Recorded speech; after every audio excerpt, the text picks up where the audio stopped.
And here we are from COVID Central in Alabama. How are you? Brothers and sisters of the RF, glad to have you in sick. Welcome, our guest minister today, Brother John from the Church of Cars. Did you get snow in South Carolina yesterday? No, we didn't get anything yesterday. It is about 40 degrees, 39 degrees, and it's teetering. We're getting rain and sleet mixed in right now. So I don't think we're going to see anything other than this. It doesn't look like it's going to get cold enough before it moves out. Yeah, originally they showed this band of wintry devilment across most of the lower half of Alabama. And then, sadly, it moved south. Ironically, the southeast corner of Alabama got snow.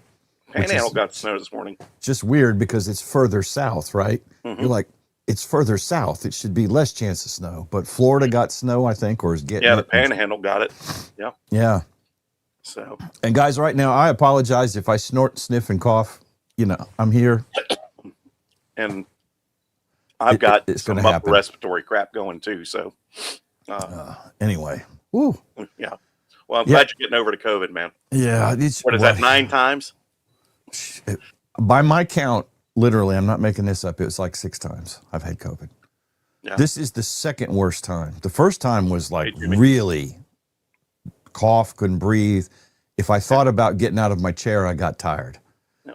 And this time was not as bad as that by far, but it was way worse than a whole bunch of other times that I've had. The last few times I've had COVID, it's been like, oh, I'm positive for COVID. Hey, this is cool. I get to stay home today. This time we were both feeling just absolutely miserable. Brother John, thank you for the 1999 super chat. Boston Johnny with the plate. Boston Johnny getting the plate moving around. Now look at everybody looking up at the ceiling and not seeing the plate as it goes by. Okay. All right. They only want to touch it. If I touch it, I'll have to put something in it. Exactly. throw a few silver bars in there. Matt here, really? I mean, wow. That's good that you failed. I'm proud of your failure. Holy crap, Matt. Hope you're all right. Dude, we answered a guy who had an incident with a circular saw in his leg, and it was a non-positive outcome. Let's just call it that. That's what we say in the business. Non-positive outcome. Yeah, power tools around your legs are a bad place to cut anything. Yeah, there's lots of big, there's Ham Radio Hef. Hef, what's up, brother? Representing Y Cars also. Very good. We got a few Y Cars folks in the house. I saw Ken in here earlier. I don't know who else is in here. Hef's in here. So we so a PSA. I am less than 50 people away from 10,000 subscribers. Let's get them there, folks. If you're not subscribed, click subscribe, ring the bell, yada, yada, yada, all that stuff in the doodly-doo dingus thing below, and it'll make you happy. And I don't know, maybe I'll do a random giveaway next week of something actually new and not used stuff. Well, I thought you were giving away a Flex. No, that's not happening. Oh. I'll sell a Flex, but I ain't giving anything away. Oh, I thought you had one to give away. Andrew, exactly. I grew up in Southern Baptist. My grandpa was a Southern Baptist preacher. It obviously, if you know me, it didn't stick. But yeah, they'd come, hey, I noticed that you passed the plate this morning, and just it kept on going. That actually has happened once or twice. Yeah, I grew up in a Catholic church, and they had, instead of a plate coming around, they had ushers with long pole baskets that they would push into the aisle. And you would drop your envelopes for your dollars into that, which is really strange, but, you know, and you got to look if you didn't put anything in. So, you know, here's my mom and dad, and then the 4 or 5 of us, the kids, and we all had little envelopes as the kids, and mom and dad had one envelope between them. And mom made sure we each had our own envelope to drop in, because if we didn't, we got to look. Right. Absolutely. Yep. And I want to shout out to Matt here, because I know Matt is in the northern tier. Matthew, what is the temperature and the snow situation up there where you are today? I'm just curious. I could ask the Amazon device, but frequently my daughter, Tia, used to live in Luck, Wisconsin. That's way up there. Way up there. Like Minnesota, like they talk like they're on Fargo, eh? And I asked the Amazon device one time what the temperature was because I always use it as a reference to make myself feel good about it's only 45 and raining here, right? And so Macy got into doing that too, and we would randomly ask the Amazon device what the temperature was in luck, and then I'll go, "Oh my God, how do people live there?" -18. Holy smoke! Yeah, I'll take a hard pass on that, man. Yeah, Wisconsin, smell our dairy air. So. Yeah, and I'm sure it's even worse in the plain states like the Dakotas and Nebraska and up there too. So, yep. Meshtastic Dave, I see you in the chat. Holler at me a little later today on Discord or something. I got a question to ask you, but it can wait. Anyway, so I don't have a lot of really interesting news this week. We are not going to talk about Baofeng minis. Yay! At all. Radio is fine. Move on.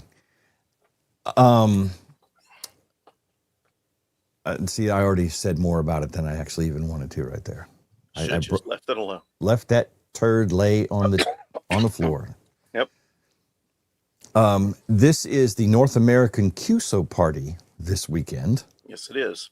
Fans are full. If you weren't trying to get on the air yesterday, you may have noticed, if you were trying to get on the air yesterday, you may have noticed that, man, there was nowhere on 20 that was darn near free. Nope. And POTA.app was apparently the exact place to find everybody who was running a pile up for NAQP. Because every frequency I turned to on POTA.app had somebody calling CQ on the QSO party. Nope. And it was like, wow, you can talk to somebody today. Most definitely.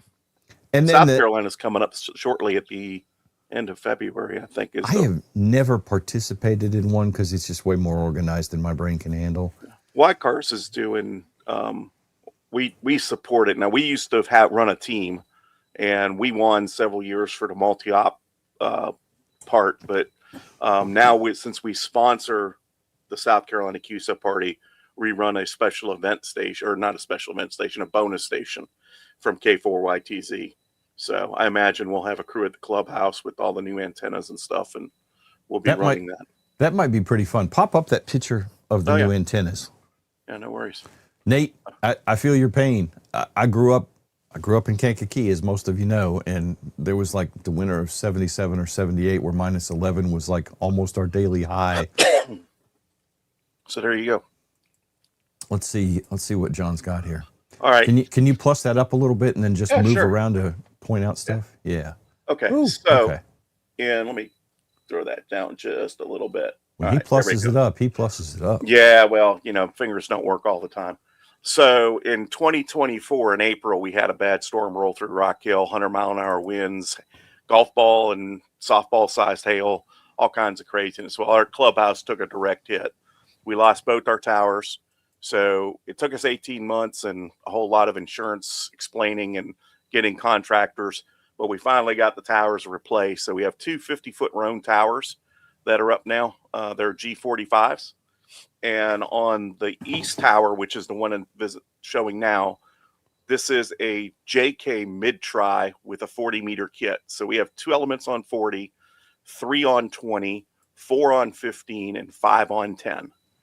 And then this little bad boy above it is a 4-element loop-fed 6-meter antenna, and that's at about 70 feet. So, not too shabby for an antenna there. And then behind it, plus this up just a little bit. Behind it, you'll see on that tower, which is the west tower, it's a 2-element cubical quad, 5 bands by cubics. So it's 20, 17, 15, 12, and 10. Wow. About the same gain as the other Yagi. It's a really good antenna. We got 2800 Yaesu rotators on here. And then this antenna, which is our vertical for UHF VHF, is 2 meter, 220 and 440. So we can go all 3 of them out of the house there. And then this is actually the clubhouse here. This is about 3,000 square foot. The radio room's in the back here on the back side of the building itself. Now, did you have a wire antenna up in the air? Yeah. Too? So between this tree here and another tree up front, there's a 4080 dipole or an off center fed dipole. I think the 4080 is up now because we're gonna do a remote station in here. Okay. We got that grant from the ARA DC, and we got $100,000 from them, and we did a community service part. We did a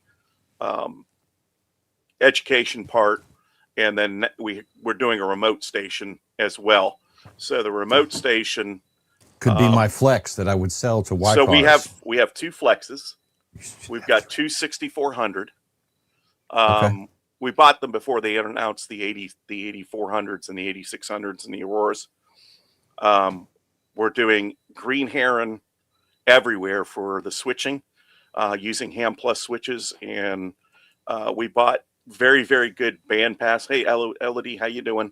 We have at least one lady in the chat. Yeah, not quite a quorum yet, but we've bought very good bandpass filters, or 2,000 watt bandpass filters. From, what is it? VA6AM in Canada. He makes some really good bandpass filters. Our contest team uses those, and so we're about ready now that we got towers up.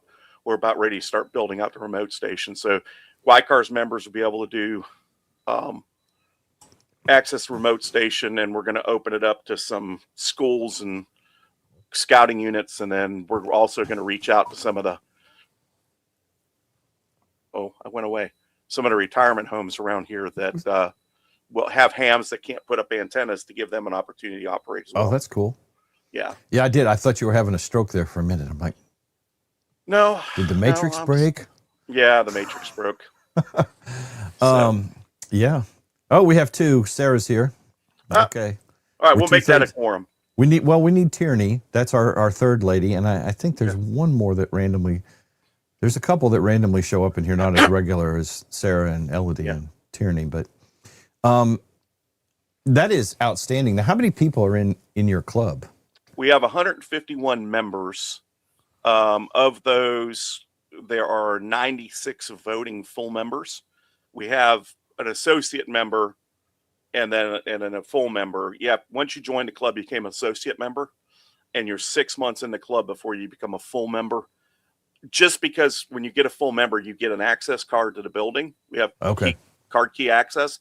You can access the building 24 hours a day and come in and use the radios. And we want to make sure, number one, we can trust the person. Number two, that they know how to operate everything, so we're not blowing crap up all the time. Oh, absolutely. Yeah. Now we lost an amplifier to somebody doing something, and this year, John or Lee, they're $50 a year for YCARs. And if you want to join, we have members in New Zealand, the UK. We've got Iowa. Andy's a member. We've got one down in Florida. We got a bunch in North Carolina, but it's ycars.org. And we're actually being written up in QST as a club spotlight as part of the 2026 year of the club. Will be in the April edition. So nice. Yeah, it's a big year for YCARs. We've had what, 4 articles published? Yeah, I've seen several. Yeah.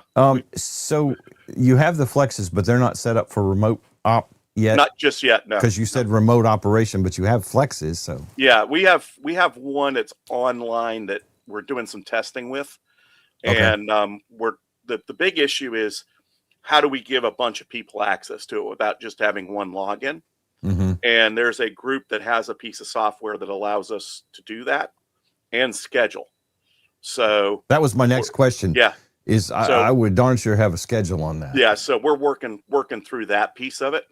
And then the back end of Green Heron is, we're trying to decide, do you run Green Heron? Do you run N1ZZ? No. What's the software for the contesting software? N1MM. I don't know. I'm not a contester. Yeah, N1MM. So you can run N1MM or Green Heron everywhere. We're trying to figure that piece out, but we got really smart guys in the club that know this stuff upside down, left and right. I'm just the layer one guy, right? I designed the switching network and all of that piece with some help from some others, and you know, I was in contact with Green Heron, in contact with the Pavel up there in Canada about the bandpass filters. And so we designed this system, and we have basically the switching network sits up front. There's 5 radios in, and each of the bands go out, and then you take the bands over to antenna switches, which switch between the antennas for different bands. So it's a big complicated mess, but one day I'm going to do a doc on it and do a video on it so we have it. That would be cool. Liberty, you have a plenary indulgence. Be careful, Liberty, going out there. I heard. Remember those hips, LC. You're not a spring chicken. Yep, I heard that quartz gets pretty wild. It's Birmingham. Yeah, it's Birmingham. Just in case, I don't know if anybody's asked. I haven't seen it in the chat, but that's where the skinny lady is at today, because that's a show reference, by the way. If you know where that's from, post it in the chat. He's at Quartzite, pimping batteries, and I don't know, meeting the people. He's working out there for Power Queen, isn't he? Yeah. That's why I say it. He's pimping batteries. He was at the Power Queen booth tent. That dude hustles, man. I'll tell you. T.O. is like a brother to me, honestly, and the boy is Charlie Hustle. Mm-hmm. I'm embarrassed to be around him sometime because it makes me realize what a lazy slug I can be, and I'm a professional at that. Yeah, me too. Woo. Anyway, let's see. So I hope everybody's got electricity this morning, at least. That's the worry around here when the snow hits. I don't know what the difference is between Northern Illinois, because I don't remember the power going out every time it snowed in Kankakee. But down here, if it snows, somebody's going to be sitting in the dark almost every time. Yeah, trees aren't built to handle it down here. I guess. I don't know. Yeah. So what other news did you have from the great ham radio airwaves? Well, I mean, I don't know that I'd call it news. And this is for the POTA people. And I think the guy misunderstood what they were asking. He said, has anyone ever encountered a park ranger asking for a permit to activate a park? I'm like, okay, but you don't have to have a permit to activate the park. You have to have a day pass or something to get in the park. Some parks have special use passes. Really? Yeah. Well, see, I said this is for the POTA people. The best thing you can do now, if it's a local park, county park, something like that, you're probably not going to encounter that. Some state parks, national parks, you better talk to the rangers before you start doing anything in a national park. Like for the park in Florida, we're going to be at in like 3 weeks. Yep, hard to believe, right? Yeah, 3 weeks. You have to pay for a pass, and if you haven't done that, and somebody, I don't know. I need to find that link and post it in here, and I'm sure we'll mention it tomorrow night on Nuggets. You need to register for the park if you're coming to the POTA meetup. Which is the Thursday before Hamcation. Right. You need to make sure you get your pass. And it may or may not be officially listed on the Hamcation site. I don't know if Ron's here, W4ORH, he's kind of... I saw him in the chat. ...driving the bus on this. Yep. I don't know if it was officially sanctioned by Hamcation yet. I don't personally care whether Hamcation sanctions it or not. We're going to be at the Lake Wakiwa State Park playing radio. Come and hang out. Did you get your pass? I think I did, but I don't remember, which is probably means I haven't done it yet. I need to do it. Yeah, I actually... because I need to, because there's only so many cars they'll let in the park. Right. So one of the things, I'm going to be camping. I'm coming down to Orlando. I'm going to be in Jacksonville the week before, and then Orlando on Wednesday. I arrive for Hamcation at the campgrounds there at the fairgrounds, and I put in that I would have 4 people in my car just in case somebody couldn't get a pass. They could ride with me. So yes, and they'll allow and John makes a very good point. They will allow 4 humans. 4, I think it was, in a car, so you don't have to buy 4 passes. You buy the car pass, and Yeah. And whoever you can shove in the trunk and close the lid, because that's how we all got in the drive-in theater back in the day. Oh, yeah. I mean, not that I have any personal knowledge of that. I heard Mm. some high school kids telling me about that when I was in high school. So, I mean, you know. Yeah, so that's 3 weeks away. Can't believe. I don't know that we have an official start time. Yeah. If you want to get there at 7 o'clock in the morning, be my guest. Have at you. Yeah. I will probably be out of bed by 7 o'clock and potentially showered and imbibing coffee, but I can't see me and T.O. getting there much before 8:30 or 9. Yeah, we'll have to get the deets from Ron as to what's all planned. I know they were last year. They did some kind of raffle stuff, and oh yeah, we have that again. Ron is running all that. We have prizes again. Hey, Ron, reach out to me. I have something for you, better than what I gave last year. Yeah, I don't know. So there's that. I know there's going to be food. Again, ping Ron on Toad's Discord because he would have the latest details about everything there. Yeah, but getting back to the permits, I mean, sometimes they want a special use permit. I mean, it's funny. I mean, it just depends on the park.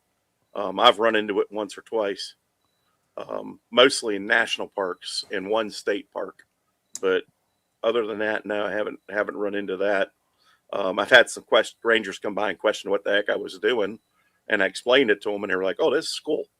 But some parks do require that special use permit. Yeah, well, we're good about with Huntsville because we got an inn.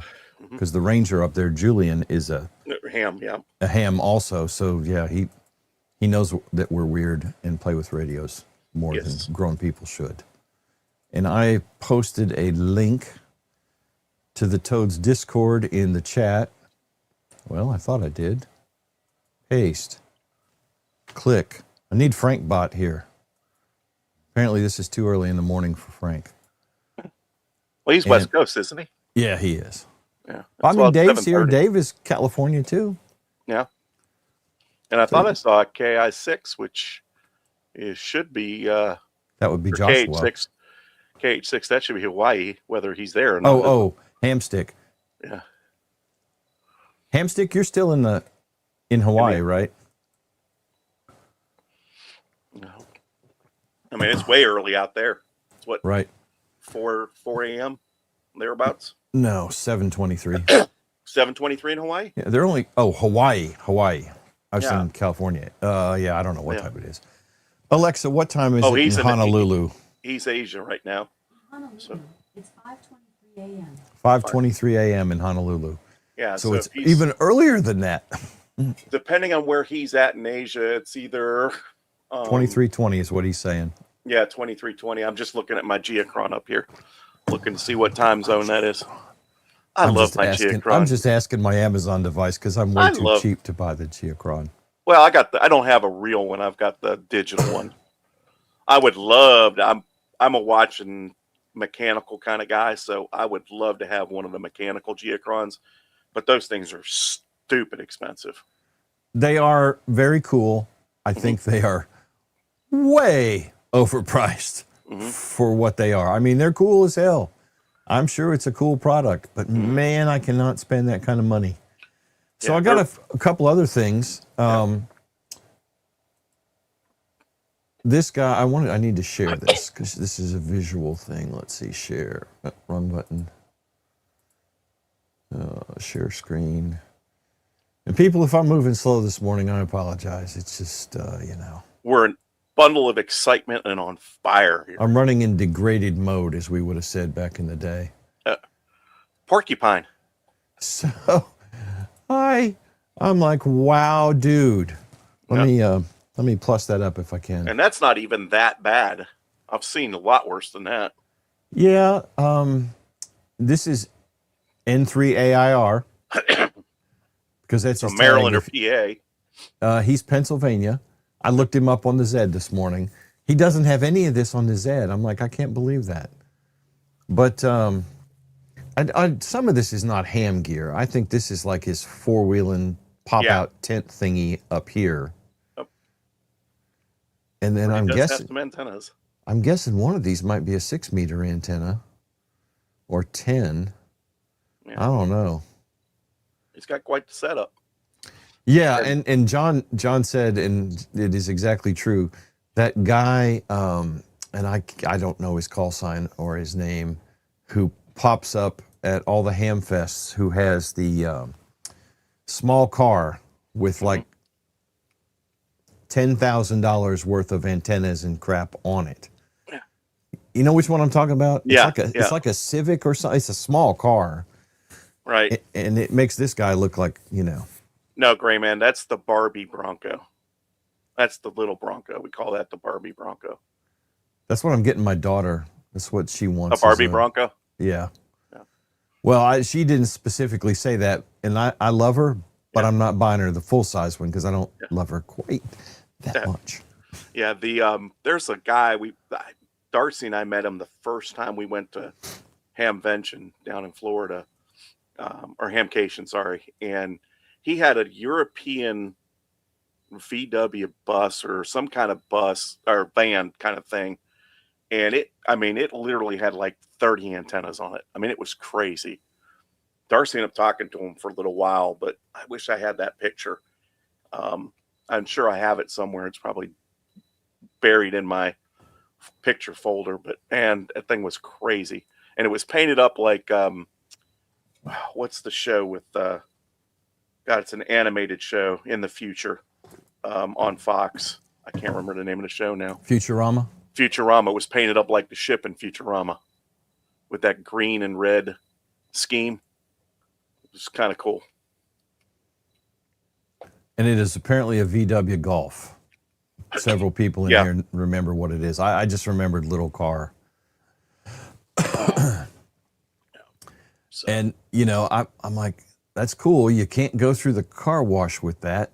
And there's several bridges I'd be very concerned about going to, and you can't park in the parking deck. Yeah. Anywhere with all that on there. When I have my Yaesu ATOS on the back of my truck, because I've got it on the bed rail, front bed rail, I have to take it down when I go to the airport to park in the parking garage or go through the parking garage. Even if I'm parking on top deck, it's got to come down.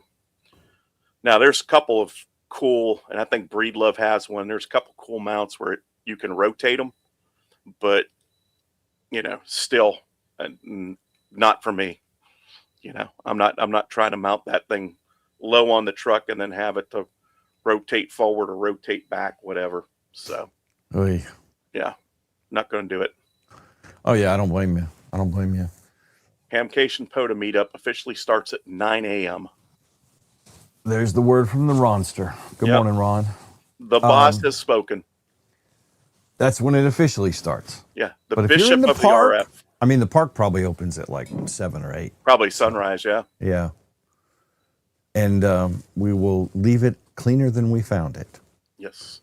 And there is, I seem to remember there was pretty good parking there last year. In that area we were at, yeah. Yeah, and we had a good crowd.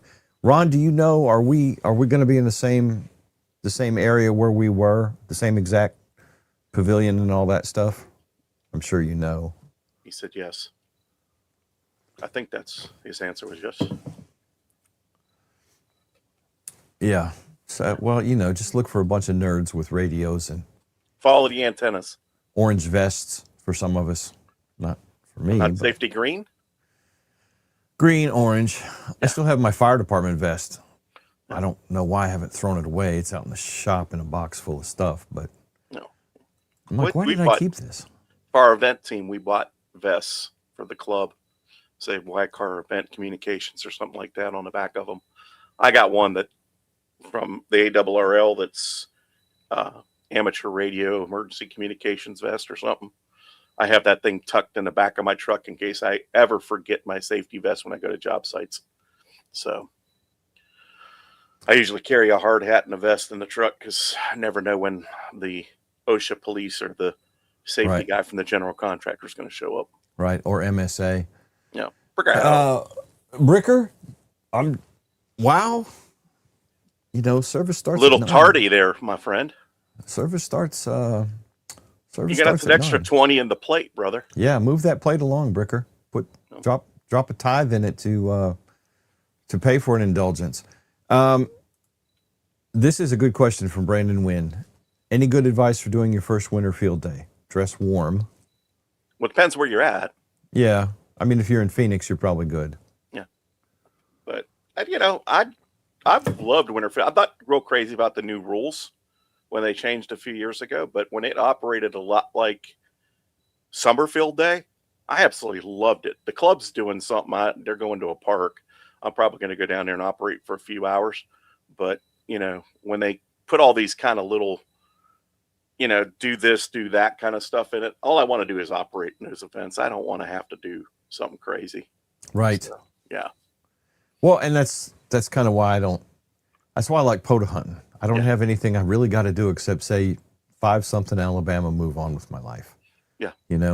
I don't know, because I've participated in one winter field day. It was the first year I was a ham, and it was me and a buddy hooked up crap in the fire station parking lot.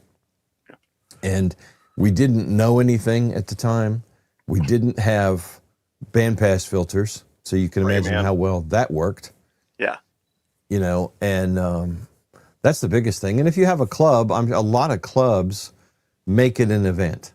Yeah. Yeah, if you're going to operate multiple radios, make sure you have band pass filters and good ones. And Brandon, I would recommend even if you're not working with a club, if you've got some ham friends, go do it as a group. It's a lot more fun than just going out there by yourself, unless you're just an antisocial individual. Okay, great, I get it. You want to go out by yourself, but stick some antennas in the ground or up in the air and get on the air and have some fun. I mean, that's what it's all about. Yeah, and you can participate in Winter Field Day, like I do, from the comfort of your own operating station here. That's not the spirit of the event. Okay, I'll hook a battery up. I don't have to be outside, right? Go sit outside on a lounge chair. I can be a 1E, I think it is. I don't remember. Yeah, take your Maestro, go outside, sit in a chair, and operate. I do not have a Maestro. You do not? No. No. Why would I want to sit outside? When I had my Flex, I think they're cool. I would love to have a Maestro, but I just can't.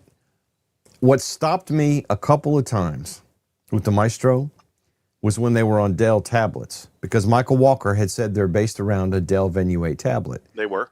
And at the time Michael Walker said that, I'm like, okay, wow, very old Dell tablets. And I'm like, if that thing breaks, you ain't going to be able to get no part for it. Nope. You ain't going to be able to get a replacement screen, because it wasn't just a screen. When they discontinued the Dell tablet, it took them about 4 or 5 months before they had Maestros to ship. Yeah, it took a while. And I think they redid it with a different kind of setup where they weren't limited to a specific tablet for everything, but a screen. And I don't know. I remember Michael talking about it. Matt, thank you for being a member for 18 months. Appreciate it, buddy. But when I had my Maestro, I'd go outside and sit on the pool deck and operate from the pool deck. Anyway, I think it's a cool gadget. I would use it possibly once or twice a year, and it would be $1,500 or $1,800 worth of stuff sitting in a box on a shelf that never got used. Yeah, I'm not going to sit in the living room while the old lady's watching TV and play radio. I'm just not. Yeah, no. That would be a faux pas, fellas.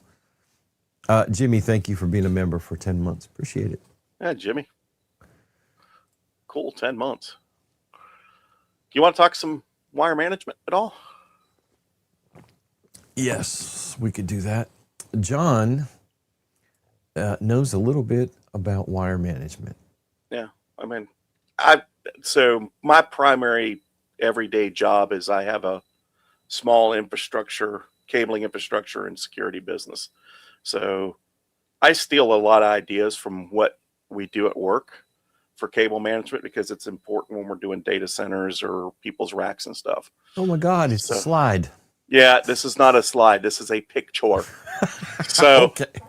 So I was remiss and didn't pull my desk out so I can take pictures behind it. But this is the general ham desk that I have. It's 5 foot long. and I've got 3 different levels here. I've got the desk level, I've got the radio level, and then I've got the monitor level.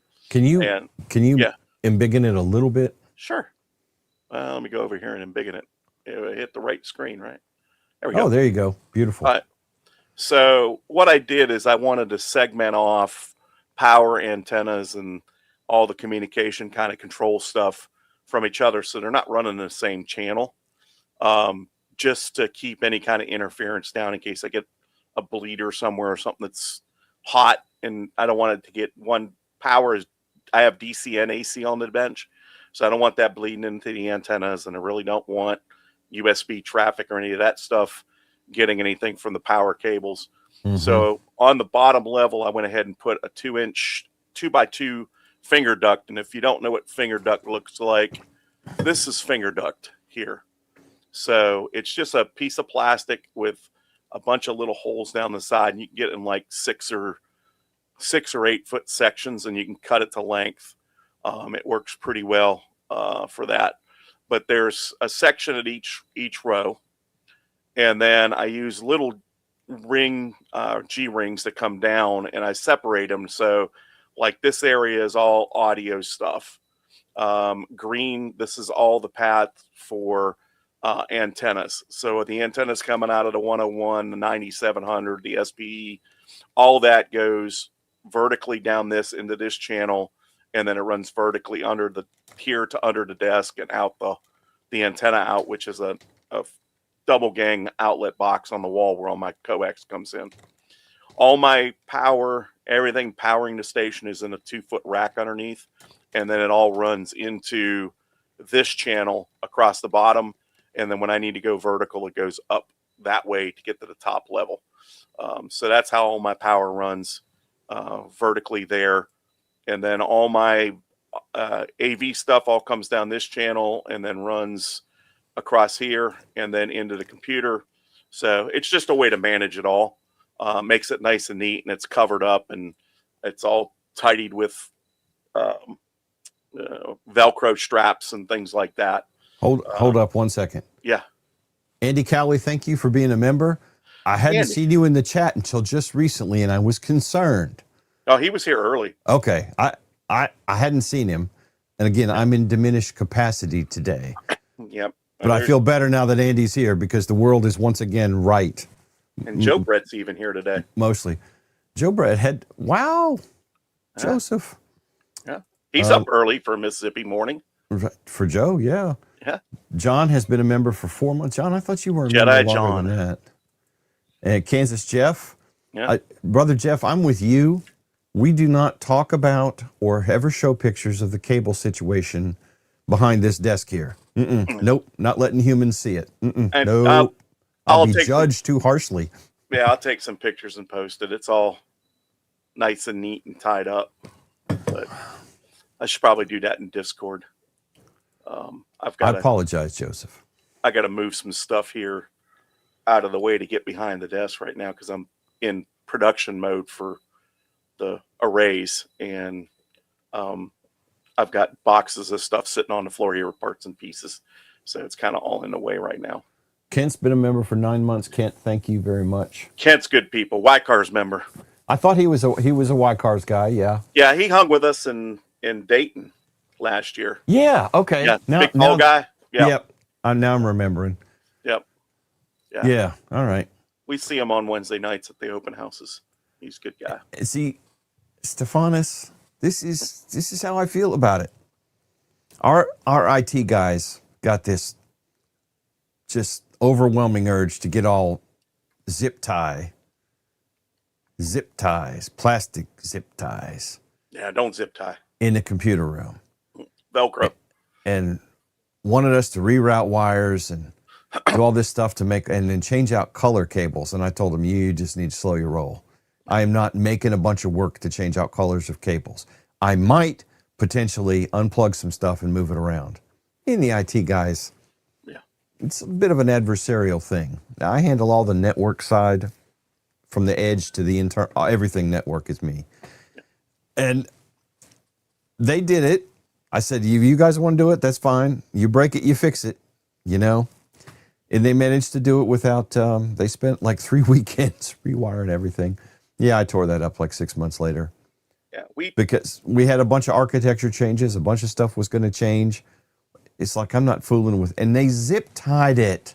No, don't zip tie it. I'm in there with side cutters, cutting zip ties so I can move cables. Well, not only that, but if you cut the tails wrong on a zip tie, you leave meat hooks. Yes. Right? They will cut you, scratch you, tear you up something fierce. Oh yeah.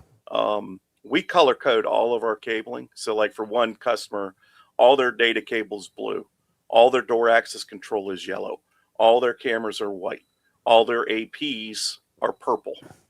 So we color code everything. So when you look in the ceiling or look on the rack, you can see what's going on. And we use different color jacks for the different color things. So it's very easy to identify. The previous IT administration, and this has been over 10 years ago now, was LED with the Vizio. There you go. And Vern, thank you for being a member for 40 months. Holy mackerel. That's probably my longest stretch, Vern, right there. Thank you. Yeah, Scout, Scout, I'm completely with you. Cable manages you. You don't manage cable. The previous administration apparentlly's idea of cable management was somewhat left of mine, as in, let's just string them all through the middle of the air from rack to rack. And it was horrible. But then the new crew came in and they wanted to color match everything. And I'm like, you just need to stop. That's the way to do it. Let's just run them, and we can run them neatly. I'm fine with that. We can fix this. Please, no zip ties anymore. I'm a 35-year vet of doing cabling and cable management. So yeah, zip ties if you never plan on making changes. That's right. That's right. And honestly, the Velcro ones can be pretty much just as annoying. When you're trying to snake a cable out and then it's Velcroed in 17 places that require ladders and everything to get to. Not a fan. Not a fan. You just cut the RJ45 and pull it. I've done that once or twice. Yeah. You can always put an RJ45 back on. They're not that hard. No, I know. They're way easier than putting on vampire taps on frozen yellow garden hose. Oh, yeah. Which we've talked about that here. I've done that, yes. I think you were here the last time I mentioned that. Yeah. I've done a lot of vampire taps in my day. Actually, when we started doing it, I was working for the Air Force as a contractor. This is my first gig after I got out of the service. And we didn't have vampire taps when we started.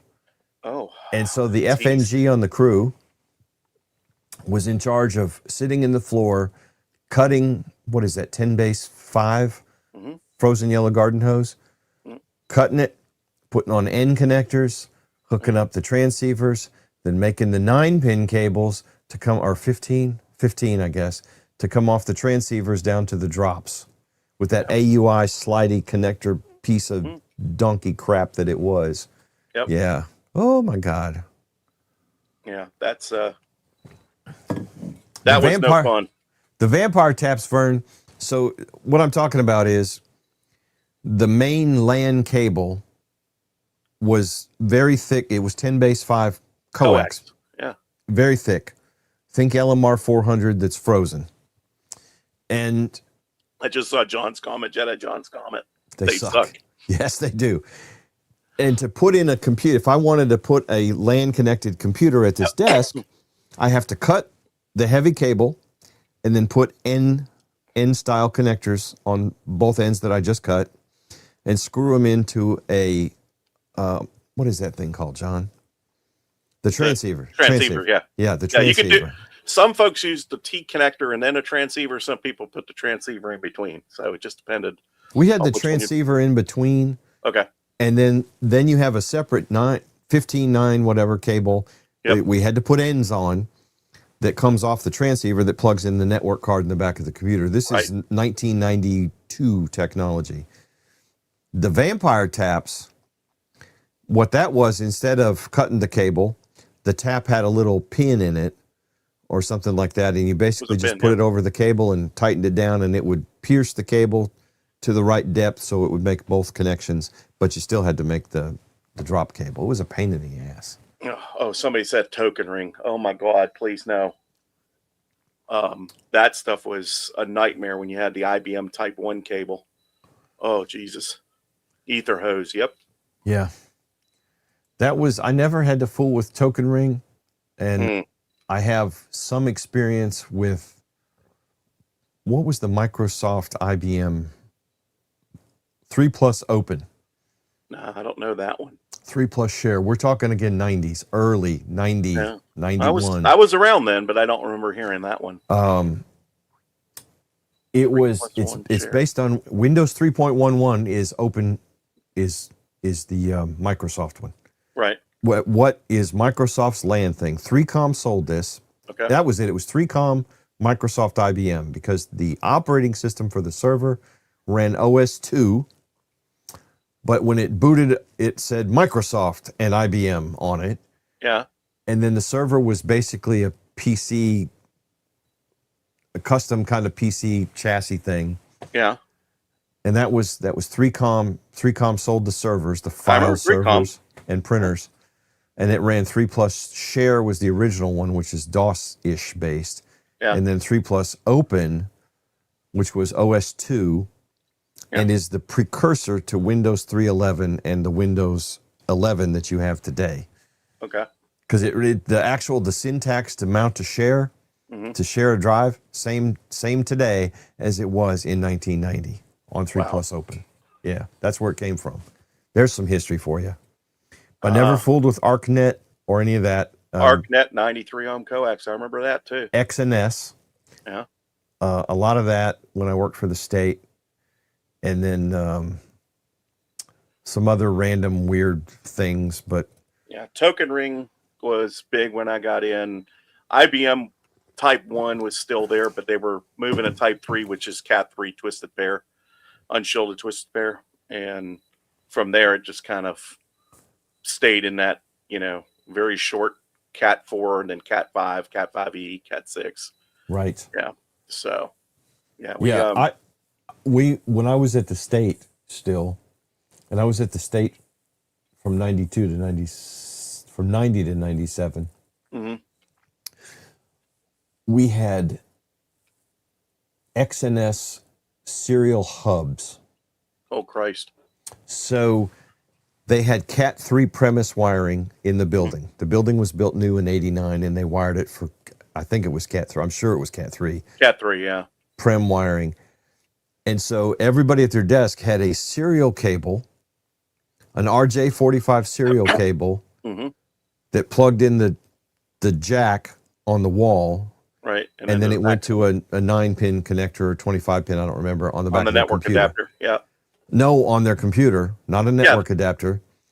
So the user would get in their terminal, make a serial connection. This is not network. Serial connection. Serial over the Prem wiring to the XNS comm servers that were 3Com, I think. And then that thing was interconnected XNS network over a backbone to the mainframe there in our department. All serial. So you had to connect to the comm server first. Yeah, we did a lot of HP Unix stuff, and that was the same way. It was a RJ45 to a 9-pin serial connector, and I had to make up them freaking cables. I hated that. Yeah, it was a pain. And then we started switching to some different 3Com stuff called pair tamers, which would take, and it was a Balun. It was a Balun. Okay. It would take UTP and convert it to ThinNet. Yep. So we were using the Prem wiring in the walls and putting it to a pair tamer so we could run coax to cubicles and get people on Ethernet. Yep. Kind of. And then you got into a whole thing about, and this was a huge mess at sometimes, 3Com's spec was different than the IEEE spec. Yeah. So 3Com said if you're using all 3Com stuff, here's your distance limitation. So 10 base 2, is that ThinNet? I can't remember the numbers anymore. Coax T is ThinNet. No, that's twisted pair. ThinNet coax. Yeah, you're right. That's 10 base 2. It must be 10 base 2, yeah. I think it is. God, old. Yes, you're old. I'm old. I'm probably older. I'm sure I'm older. And So the distance for that is 200 meters. But 3Com said, well, if you're using our pair tamers, you can go 300. It's like you can go another 100 meters or something. And that's all great as long as everybody remembers that you have to keep using 3Com gear to poach the spec. Ken said something on here about RG8 BNC networking being 10 base T. And RG8. Yeah. Yeah. 50 ohm coax being 10 base T. And I think I remember that being. Well, that's what I'm talking about with the pair tamer. I think we're talking about the same thing. Maybe, yeah. Because it's basically RG8 coax, I think. I can't remember. Yeah.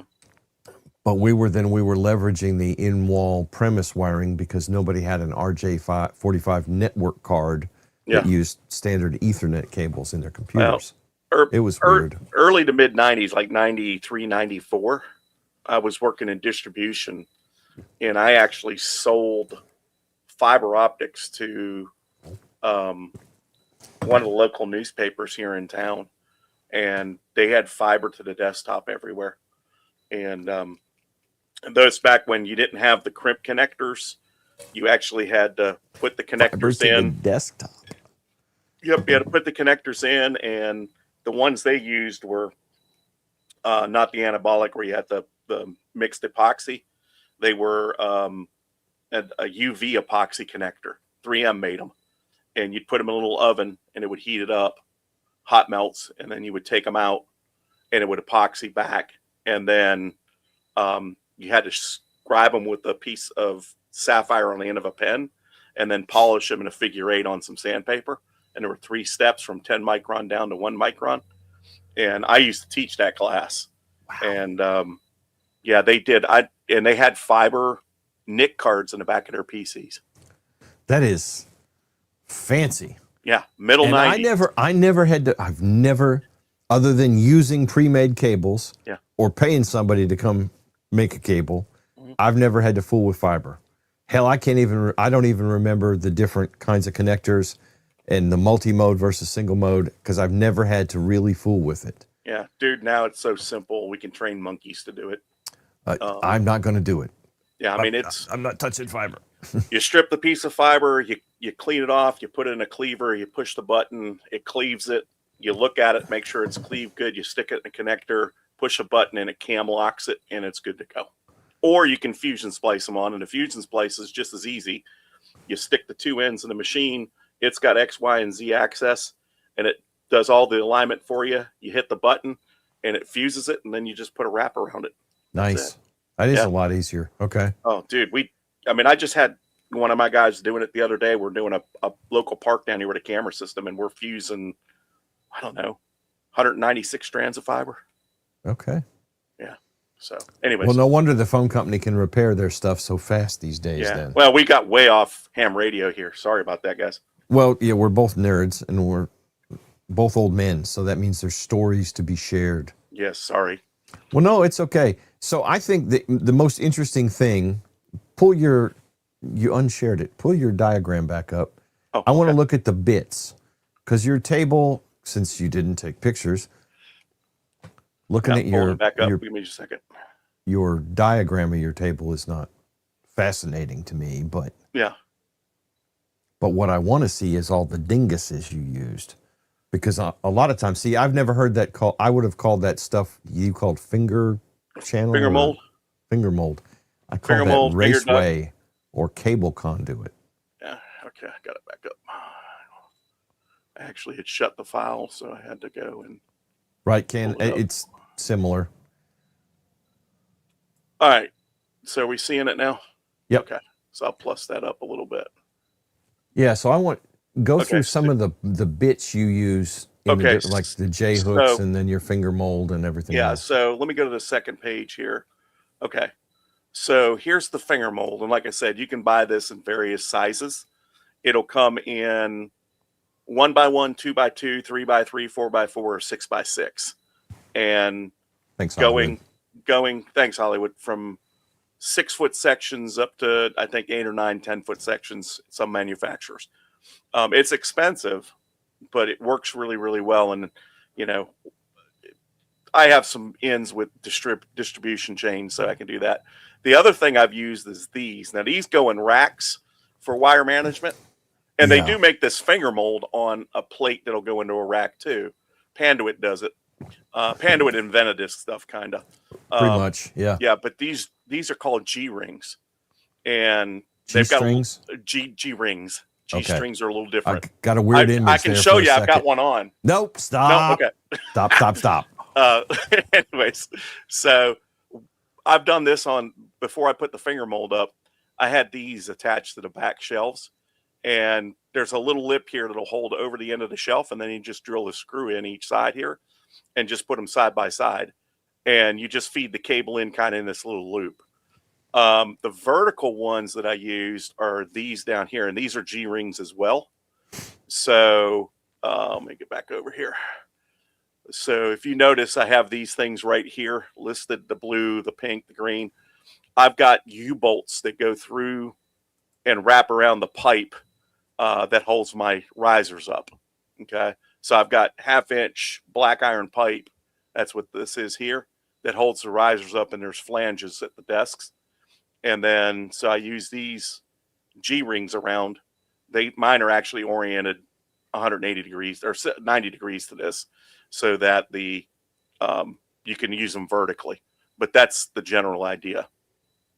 And then J hooks, which are on the bottom of the desk for the bigger cable, because I use LMR 400 and LMR 600 for on your G string. I use LMR 400 and 600 for cable, and it's heavy and it's thick. So we just run that through the J hooks instead of channelizing it. And then it goes out.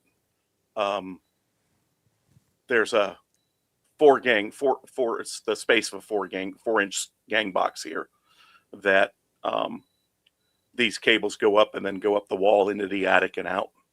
So now, where are you doing the cable penetration on the house? Up in the attic? So in the attic. So I've got windows on each end, and then I've got the window panels. Okay. So they've got, I've got ones that have the pass-through, the what do you call them? The PL259 or pass-throughs. And then I've got ones that just have openings that you can slide close. MFJ used to make them. There's a couple people, I think DX Engineers making them now. I think Intellatron maybe making them, or Gigaparts selling them, that you had, a piece that slides out. You could slide your cable through, and then it closes back up on itself. And so I've got one panel on each end, because my HF antennas all go out behind me, and all my UHF, VHF antennas go that way. Okay. Well, I take that back. The HF receive antenna goes out that way too. So my house faces north and south is this way. So it's east-west entrance and exit. So, and I've got J hooks all the way through the attic. All the cables are routed through the J hooks. Mine is odd because I'm averse to drilling holes in brick. I have a white trash pass-through in the window that is behind the camera, literally. Right. And that's where all the coax here goes out to its various places. And then in the shop, because I didn't have a service box and I'm unsure of how to mount a box on the sheet metal, because it's like a portable building, right?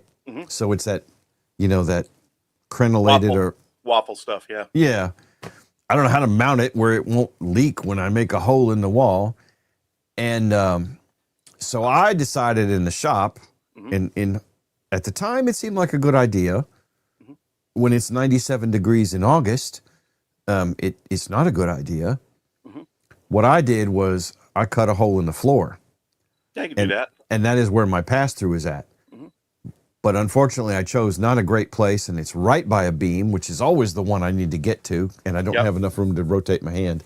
But then I just have a piece that fits over the hole in the floor, which is right against the wall. Right.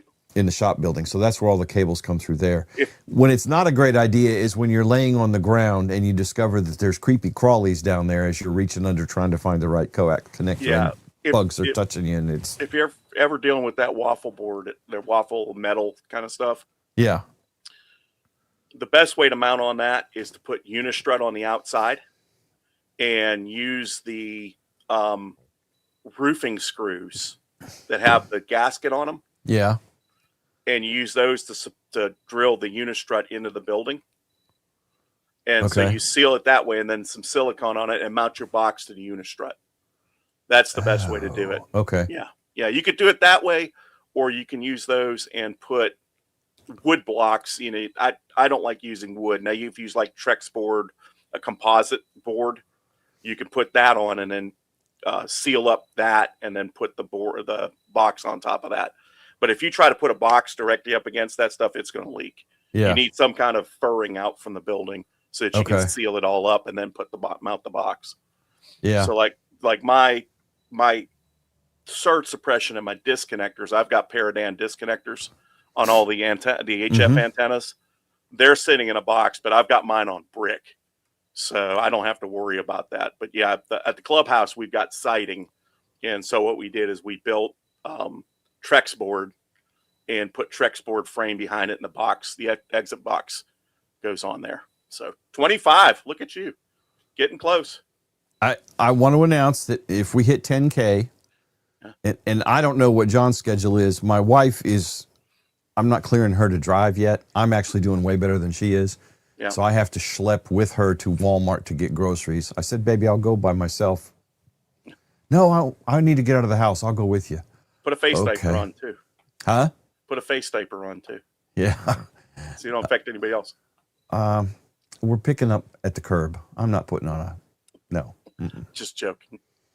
You putting on a cloth mask to prevent people from getting COVID is like hiding behind a chain link fence when someone's shooting at you. Right. It is as efficacious as that. Yep. Anyway, and that's medical information there, people. Yep. So we got to go pick up groceries. I have a giveaway. I will be, when we hit 10,000, and if we hit it on the show today in the next few minutes, because I do need to go, I've got a Z-Bit X that we will give away. Low mileage. I opened the box. I put a battery in it. I said, hey, it turns on and is a radio. I'm done. And I haven't messed with it since. So if you ain't subscribed, smash it now. Because we can go long until she annoys me with a text that it's time to go pick up groceries. Or my bladder fills up. Or my bladder fills up, or I need a Newport. One of the two, you know. I need 25, Mark. 25 humans to hit 10,000. Didn't you quit smoking? Ish. You cut back. I cut way back since I had COVID. Like, Yeah, I hadn't had a cigarette until like Thursday or something. You're not 10 a day anymore? Never 10 a day. I was more like 18 a day. Yeah. Well, and I was smoking before Brenda and I got married. I was 2 packs a day. I have never been, got 79, 99, 79, 21 away. Come on, all you people, get on the club phone tree. Yeah. Let's get to 10,000. It doesn't count if I unsubscribe and subscribe again? No, it will not count. Damn. Okay. That's a zero-sum game. Yeah. I quit after each cigarette. That's right, Aloysius. Come on, Y-Cars members, if you're in there, smack it. Y'all get on the Y-Cars. On the Y-Cars, I'm going to set up the giveaway right now because I feel the power. We're going to call this at 10:15 because I'll have to go to the bathroom. Can you give me 5 minutes and let me run to the restroom real quick? Go ahead, run. John's apparently about to float away, so we have to give him a minute, which means I'm typing and talking at the same time here. Let's get to the giveaway tool. And let's see. Why am I not seeing that? There we go.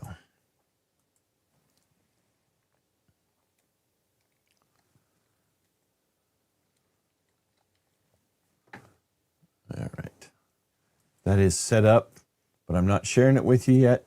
If you can guess what it is, go for it. But Mark, thank you for the 6 alternative account subscriptions. I got my daughter has subscribed, and I think she's told her friends too. Yeah, Mark, that's a very good point. Use the Chicago model. Vote early, vote often. Yeah, I feel like Forrest Gump. I drank one too many root beers. Well, I am I am this much coffee done, a Diet Dr. Pepper done, and half of this gone. So yeah, I drank 4 cups of coffee this morning. I got up about 6:30. So, okay. and then I started on the root beer, and I made sure I relieved myself before I came on. But when you drink 2 of these, Oh yeah, yeah, we're at 99.89. We are 11 away. 11 away. Yeah, Come on. Jim's giving away a flex. I'm No, sorry. Jim is You've not been sorry. No, Jim is not giving away a flex. Someone is high on caffeine and sarsaparilla at this moment. So if you're wondering when these are going to be available, we are building production. 10 units are built. So we will be having them on the website soon. I've had several people ping me and ask if I had talked to you and I know when, because you're not on Discord that much. Yeah. And I'm like, I don't know. I have a pre-production unit. Yeah. See, there's a bunch sitting right there. What are some of the changes you made between the pre-production and the production unit? Or was it pre-production just because you hadn't got it set up for mass management yet? Well, the pre-production was kind of, there was some small changes to the face plates. Mr. Cranky Kong, thank you, sir. Let me throw out some lasers. Yep. A new membership. Changes to the face plates and small internal changes, nothing major from a functionality standpoint. It was just more fit polish that we're working on. So I don't know, where's that one here? So, holy crap, 3 away. 3 away, people. yeah, this is one of the pre-production ones, isn't it? Yeah, pre-production. So the production's a little bit tighter and a little bit cleaner. So that's all. Nothing real major. But the problem is I have to hand build these, right? So it takes time to do this. And with the holidays, and I was sick over the holidays, I was down for about 10, 11 days. I didn't get anything accomplished. So, and I was waiting on parts to come in. Now I've got all the parts. And so production lines started. But what I'm going to do is on the website, I'm going to, instead of having 2 different products, I'm going to have a product. Go ahead. No, 2. We got 2 to go. 2 to go. 2. So I'm going to do the product, and then you choose what band you want the cables made for.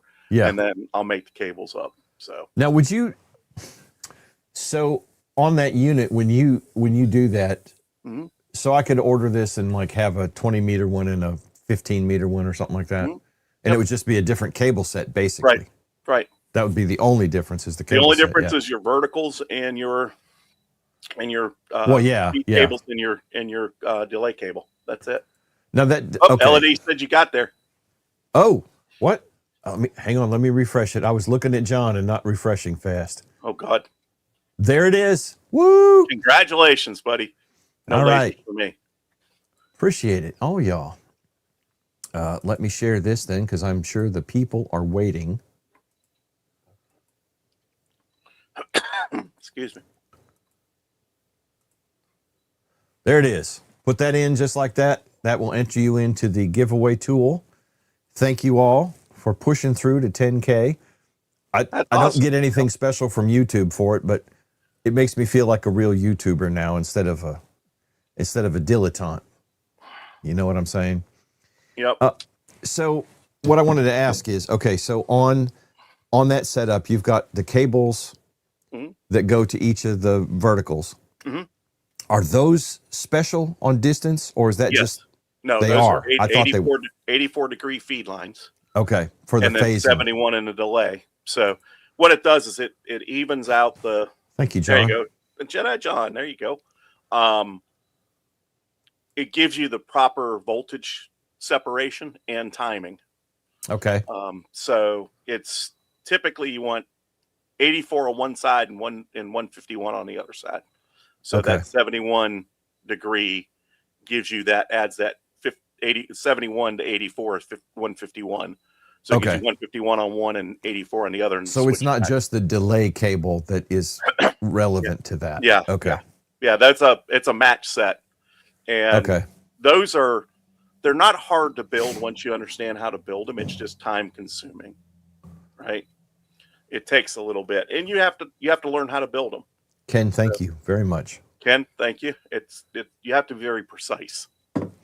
Now, when you build those cables, do you hand build those, or have you got a dingus that you can? No, I hand build them, and each one gets metered either on this or the VNA. Okay. So I'm looking at the reactance in the cable. So is that a rig expert? It is a rig X. This is the match. This is the newest unit. Okay. Yeah. So I like this it's easier to use. It's quicker than the VNA. But this one, you cut to zero. Thank you, Dave, very much. Zero reactance on the cable. Mark Hughes, thank you, sir. So I wouldn't have done any of this without you guys. Yeah. Congratulations, Jim. That's fantastic, brother. And Meshtastic, brother Dave, thank you, sir. Aloysius, I've met Aloysius. He's cool. He's cool. Yeah, I met Aloysius. He's a good guy. Yeah. I met a bunch of the guys through you. Oh, yeah. Awesome. Yeah. That is one group of good folks, man. And there is my friend Marvin in South Dakota, undercover as Ozone 385 this morning. Freezing. Yeah. Matt has a question. Is the VF of the cable consistent enough? Yeah. You can cut segments to length, or do you have to test for resonant every time? I test for resonance I buy cable 1,000 feet or 500 feet at a time. And I test for, I understand what he's saying.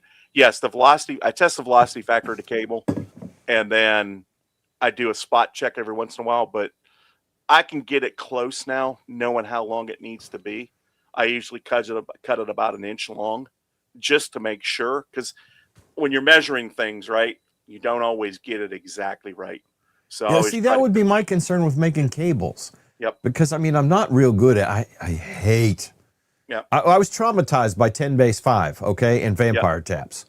And I'm still, I've got PTSD from that. I hate making cables. Hate it. So I made a set. Jimmy, thank you. Hang on. I got to hold up a second because it's rolling, man. Jimmy, thank you for the $20 super chat. I appreciate it very much, sir. Garth, $10 super chat. I won't make you carry the battery this year at Dayton. Just saying. One time, Stephen LeBlanc has been a member for 9 months, and if he wins, he'll pay the shipping. Thank you. I did not specify U.S. only, but I've seen several overseas people enter, so we'll figure it out one way or the other. Blue Boy, thank you for the $9.99 super chat. Appreciate it. And thank all of you for being here. All right. Sorry, John. And we do need to wrap here pretty soon, probably. So I made an experiment, and with RG213, I cut it exactly where I thought it should be, and I had to take a 1/4 inch off. Okay. That's so good. I can cut them pretty close to where it doesn't take me as long as it did. I used to cut them 6 inches long and then, trim until I got there. So creeping up on that cut. But I'm going to be doing that presentation for Y-Cars Thursday night on how to tune a cable. Okay. Go ahead. Sometimes you need a 90-degree cable.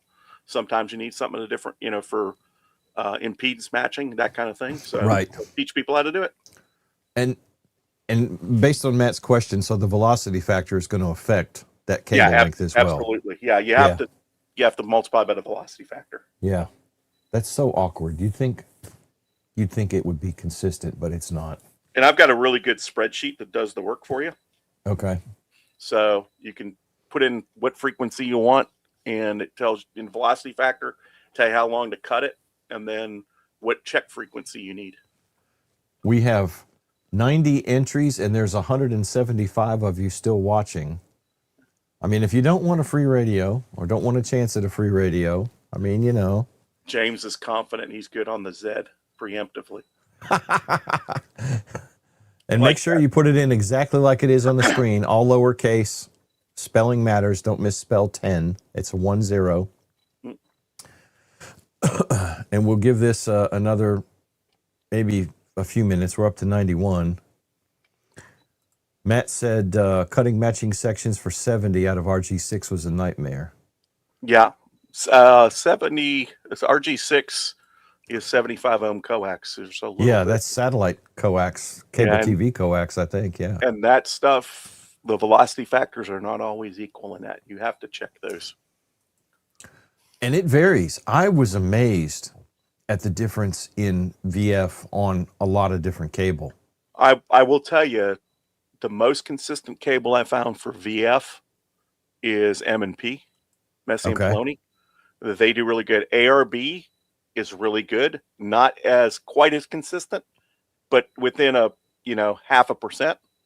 And then DX Engineering, whoever's making their cable, does it pretty good. And then there is a group out of Wireman out of South Carolina. I don't know who they're buying their cable from, but theirs is really consistent as well. But M&P, I've never had a piece of M&P that wasn't exactly dead on to what the specs were. I want to buy, I have no need for it. Mm-hmm. Of course, I don't have a need for all the ham radio stuff I have. Mm-hmm. You thought I was going to say shit, didn't you? Sorry. But man, I want to buy some of that Ultraflex stuff that MRD has done a couple videos on. Yeah. That he uses to POTA, because it looks like it's sexy cable. It is. And it's cool stuff. And I think Chuck Abramson at ABR, I think they're coming out with, or have come out with recently, I can't remember, something kind of similar. Mm-hmm. And ABR's got those cool connectors. Yes. Where you can put what end you need on it, which is a game changer there too.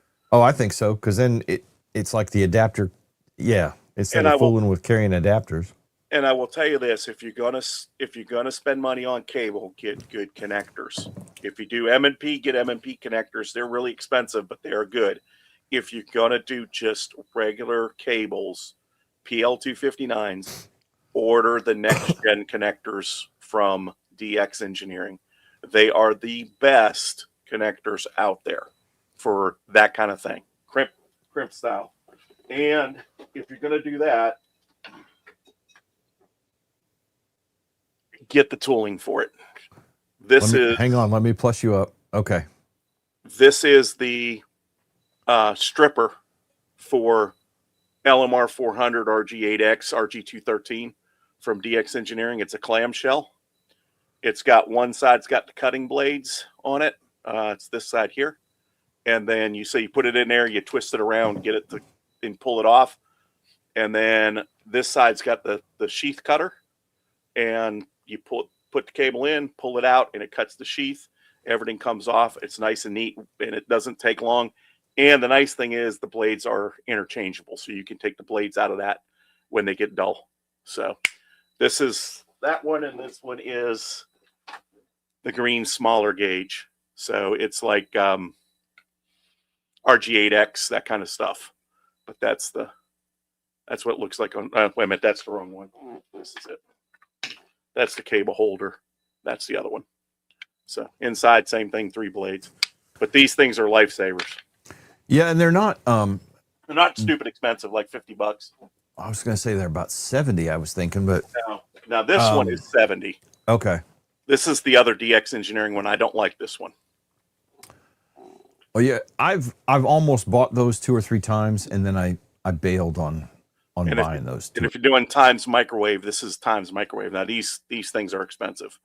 They're $150. Yeah, but Times Microwave, I mean, yeah, that's like Cadillac level. But if you're doing a lot of it, you got to have the right tool. Right. Oh, absolutely. Yeah. I'm still at the stage of making coax with a knife, a pair of side cutters, a cigarette, and a lot of swear words at the same time. Go get that those strippers, and the connectors are great too. Matt, those work for pretty much anybody's crimp connectors, but those are not the right ones to use for the Messi and Poloni cable. I'm using I'm trying to think of what I've got here. This is all RG213 out to the DX Commander here. Yep, 66% velocity factor. And then I have ABR on the DX Commander that's hooked to the Flex, which is out in the shop, but it's also a very short run. It's like a 30-foot piece of cable from the antenna out of the building. But yeah, it's great coax. It's really cool coax. the M&P stuff. And like I said, I think ABR is selling something very similar now too. Mm-hmm. But he's exactly right. Don't buy cheap connectors, because if some of you have seen it, and I'm about to draw, I bought that setup for using the POTA array, and it wasn't working. And I'm like, okay, I know John. There's no way this thing is this busted. I could receive, but man, my SWR was infinite times infinity and beyond.